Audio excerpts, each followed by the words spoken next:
Hello, class. All right, so I would like to conduct a little mini lesson about choosing reliable sources. So, when I was younger, when I went to university, I went to York. There was a nice library. I think it was maybe it was five, or maybe it was nine floors. It was a huge library. Lots of books, lots of journals, lots of articles that I could access uh, to source in my research papers.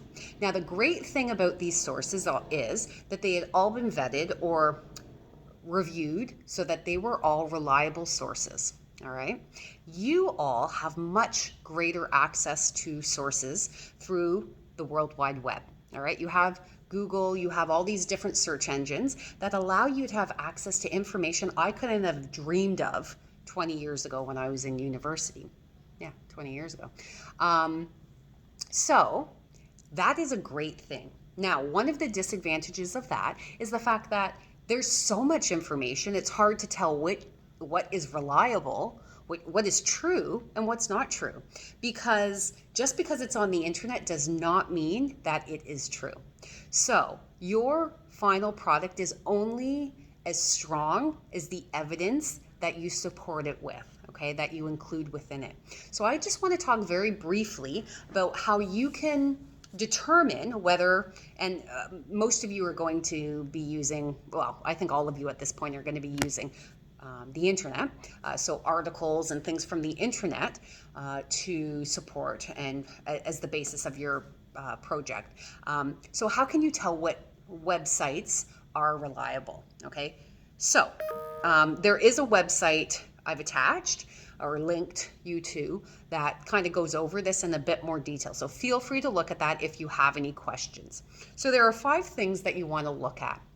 You want to look at authority. Authority is who wrote it, who created this, who's supporting this piece. So, for instance, if you are writing an article or an essay on Martin Luther King Jr., and the people who have published that website are a white supremacist group, you probably can guarantee that that information is going to be very biased, perhaps not so accurate. It's going to be defamatory, so speak negatively of Martin Luther King Jr. So if you didn't know that the white supremacist group was the one that sponsored or published that, you would think, oh my goodness, this is all very interesting information I've never heard before, okay, which may or may not be true. But you know it's probably biased or leaning towards negative things, all right? However, perhaps if it's published by, I don't know, Harvard University, that is a reputable, so it's an organization that can be trusted. It's educational. It doesn't publish things that are untrue or that are defamatory if it's not true. Okay. So you want to know who wrote the piece. Sometimes there will be an author, and if there's an author, you can always, sometimes their title is attached, or perhaps maybe you'll have to actually look up who they are. Other times there's not going to be an author. There might be a publisher or organization. So for the Great Trials report, you might be using a lot of news organizations, websites or articles, which is totally fine. So like CNN, CBC, all those reputable, like not National Enquirer, but reputable newspapers, use them. Oftentimes they won't have authors, and that's totally fine. If they have a publisher that is reputable, that's fine. Okay, so you want to know who wrote it. It's kind of like walking into a room and you see cake. I love cake. I want to know before I eat it, whose is this? Where did it come from? Right? You want to know their purpose. What's their purpose? Is their purpose to inform, to sell something? Is their purpose to persuade us? What is their purpose for writing it? And say it is to sell us something, it's not saying that that's no longer a valid source, but we need to be aware of what their purpose is, so we can keep that in mind as we navigate the information. All right. Um, let's see. Uh, you want to look at the timeliness of it. When was it written? Okay. So you might be reading things that were written during the time of the trials, which is great, but you also want more recent information, updated information to see, especially for the aftermath, like what's happening now with the case or with the individuals. Depending on the subject matter, the more recent the source was published, the better it would be. That's not always the case, but oftentimes there are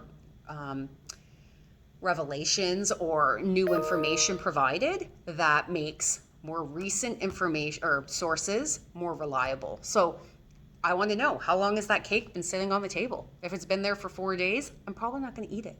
But if it's been there for 4 hours, I just might eat it. Who knows? Depends on who created it, right? Quality. So you want to look at the quality. How do you know if it's good quality? Well, look at it. Does it have citations? Is it some guy's blog? We're not using blogs and we're not using wikis.